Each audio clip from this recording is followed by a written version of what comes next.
अस्सलाम वालेकुम दोस्तों, आज हम बात करेंगे जापानी फल यानी परसिमन के फ़ायदे। जापानी फल बहुत मिठास भरा होता है और इसमें हमारे हेल्थ के लिए बहुत ज़्यादा न्यूट्रिएंट्स होते हैं और जापानी फल हमारी हेल्थ के लिए बहुत फ़ायदेमंद साबित होता है। तो हम देखते हैं हमें कौन कौन से फ़ायदे जो हैं वो जापानी फल से मिल सकते हैं। परसिमन और जापानी फल जो होता है वो मौसम ग़िज़ा में आता है और इसमें बहुत ही कुछ खास न्यूट्रिएंट्स पाए जाते हैं जो हमारे लिए बहुत फ़ायदेमंद होता है, जैसे कि विटामिन ए हमारी स्किन के लिए बहुत ज़रूरी होता है और विटामिन ए के साथ साथ इसमें विटामिन सी भी पाया जाता है। विटामिन सी हमारी इम्यून सिस्टम को बूस्ट करता है और सर्दी जुकाम से बचाता है। जापानी फल में फाइबर भी होता है और फाइबर जो है वो हमारे डाइजेस्टिव सिस्टम के लिए बहुत बेनिफिशियल है। Vitamin A, vitamin C, fibre के साथ साथ इसमें पोटेशियम भी पाया जाता है जो ब्लड प्रेशर को कंट्रोल में रखता है। तो जापानी फल में बहुत ज्यादा न्यूट्रिएंट्स होते हैं जो हमारी सेहतमंदी के लिए बहुत जरूरी है। जापानी फल जो है ना वो हमारी इम्यूनिटी को बूस्ट कर सकते हैं। जापानी फल के अंदर ना एक विटामिन सी होता है। अब विटामिन सी जो होता है ना वो हमारी इम्यून सिस्टम के लिए बहुत जरूरी है। अगर हमें एक कंडीशन हो जाती है जिसको हम स्कर्वी कहते हैं, जिसमें से ब्लीडिंग गम्स होते हैं, हमारे जो तीत होते हैं ना वो उसके नीचे जो गम्स होते हैं वहां से ना खून आने लगता है। अब उस कंडीशन को स्कर्वी कहते हैं। अब स्कर्वी में विटामिन सी की डेफिशिएंसी हो जाती है, मतलब कि विटामिन सी हमारी बॉडी में से कम हो जाता है। जब विटामिन सी हमारी बॉडी से कम हो जाता है तो हमें ऐसे खाने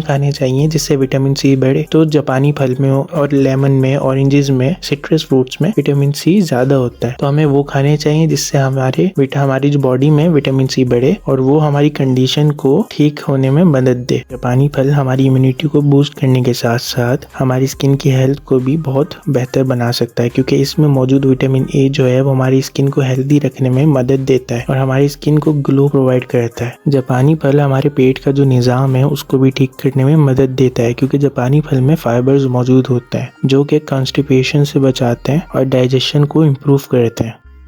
तो अब सवाल ये है कि हम जापानी फल को अपनी डाइट में कैसे शामिल करें। जापानी फल ना एक रिफ्रेशिंग स्नैक भी हो सकता है। इसको हम सीधा खा सकते हैं या अपने सैलिड्स में यूज़ कर सकते हैं। सैलिड्स में यूज़ करके भी खा सकते हैं और इसकी हम स्मूदी बना सकते हैं। ब्लेंडर में डालकर ब्लेंड करके इसकी स्मूदी बनाकर भी पी सकते हैं। तो दोस्तों ये थे जापानी फल के फ़ायदे। जापानी फल से सिर्फ हमें मिठास नहीं मिलती बल्कि इससे बहुत सारे हेल्थ बेनिफिट्स भी मिलते हैं। उम्मीद है आपको ये वीडियो पसंद आई होगी। अगर आपको पसंद आए तो लाइक करें, शेयर करें और हमारे चैनल को सब्सक्राइब करें। मिलेंगे आपको अगली वीडियो में, तब तक के लिए अल्लाह हाफिज़।